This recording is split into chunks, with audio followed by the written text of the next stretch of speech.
ભૂનમનાસન એટલે કે ફ્રન્ટમાં સ્પ્લિટ. બંને પગને પહેલાં પ્રથમ ખોલી દઈશું સામે.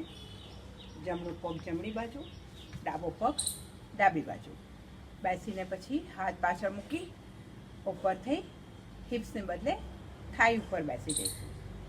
પછી આ પગને આમ કરીને સીધો કરીશું, બીજા પગને બીજી બાજુ સીધો કરીશું. બંને મેક્સિમમ તમારા જેટલા ખુલે એટલા પગ ખોલી કાઢવાના. બને ત્યાં સુધી મેટ ઉપર તમારા હિપ્સ અને પગ બધું જ એકસાથે આવે એવી રીતે. બંને હાથને જમીન પર મૂકી દઈશું. હાથને ચલાવતા ચલાવતા આગળ જઈશું, સ્પાઇન સ્ટ્રેચ કરીશું. આગળ જઈશું, સ્પાઇન સ્ટ્રેચ કરીશું. ધીરેથી એલ્બો જમીન પર મૂકીશું.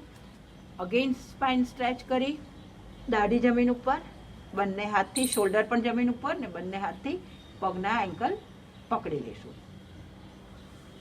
પછી હાથ બંને ચેસ્ટની આજુબાજુ ધીરેથી અપ થઈ અને